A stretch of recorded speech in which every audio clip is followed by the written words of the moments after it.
السلام عليكم ورحمة الله وبركاته. اللهم صل وسلم وبارك على سيدنا محمد. النهاردة هنعمل فيديو جميل وخفيف وان شاء الله يعجبكم. النهاردة هنعمل معانا الجزر بكل سهولة.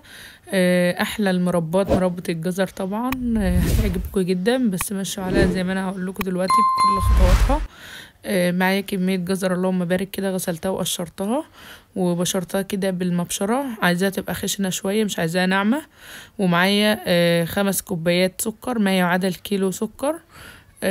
وكمان نقلتهم في بولتين، لان الكمية معايا اللهم بارك كبيرة. فانا كنت عاملة دي قبلها بليلة، يعني قبلها بالليل، علشان خاطر انا عايزة المية بتاعتها يعني المية بتاعت الجزر تسرد كده مع السكر، علشان هو ده اللي هيطيب بيه. انا مش هحط له اي ميه، هي هتستوي بالميه بتاعتها. هنا حبايبي حطيت الكميه اللهم بارك كده. طبعا بمناسبة شهر رمضان الكريم، كل عام وانتم بخير. وكمان يعني بمناسبة دخول المدارس علينا، طبعا انا مصورة الفيديو ده قبل المدرسة بكام يوم، فمعلش نزلت لكم متأخر شوية. هنا اقلب الجزر معايا كويس جدا، وهغطيه بحاجة كده تكون محكمة شوية، طبق او اي حاجة، علشان خاطر يضغط لي على الجزر، بحيث ان هو ينزل كل المية اللي جواه، لان كل المية اللي هي السوائل اللي فيه هو ده اللي هيستوي بيها. ما تنسينيش بقى يا حبايبي باللايك والاشتراك في القناة. طبعا تعليقاتكم الجميلة دي بتفرحني قوي، ووجودكم على راسي من فوق. يا احلى ناس في الدنيا. بجد بحب استمتع بالتعليقات بتاعتكم كده واتفرج عليها. جميلة جدا، واقعد اقراها كلها والله العظيم. اقلبها كده كويس واسيبها زي ما انا قلت لكم قبلها بليله.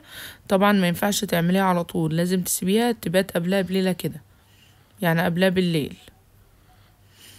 خلاص هنا كنا صباحنا الصبح طبعا. وعلينا وعليكم بخير دايما يا رب. جبت الحلة كده ونزلت كل المية اللي فيه كل الجزر اللي معايا، وهولع عليه دلوقتي النار.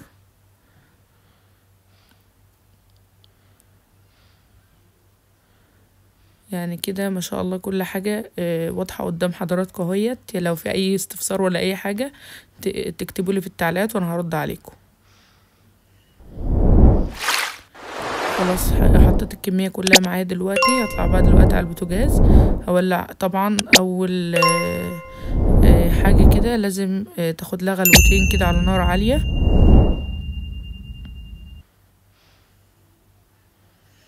هغطيها كده واسيبها بقى تاخد لها غلوة كده، وكل مدى لازم اقلبها شوية. هنا لسه في اول غليان كده، هقلبها برضو، اجيبها من فوق لتحت كده. ما شاء الله ريحتها بتبقى جميلة.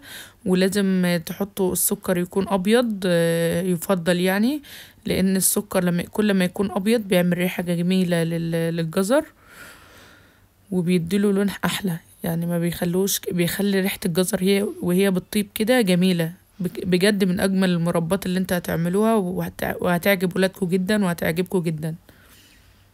وحاجة كده تبقى في السحور بتاع رمضان بقى. كل سنة وانتم طيبين، بنعاد علينا وعليكم الأيام بخير يا حبايبي.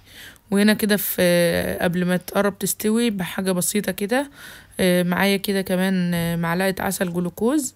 دي طبعا هتعزز الطعم، هتخليه زي بتاع المحلات بالظبط. وكمان هتديلي لمعة للمربى. وتدي لها كده، عارفة لما تيجي تسيبوا المربى كده تتقل شوية وتغيب شوية في التلاجة، يعني تبرد كده، بتحسوا ان العسل بتاعها تقيل وحلو، وبيعزز الطعم، ما بيجزعش النفس كده، بيخليه جميل جدا. كمان قبل ما اطفي كده بحاجة بسيطة، لو عندي بقى معلقة ملح ليمون يبقى افضل، او طبعا ليمونة عادي برضو ما فيهاش اي حاجة.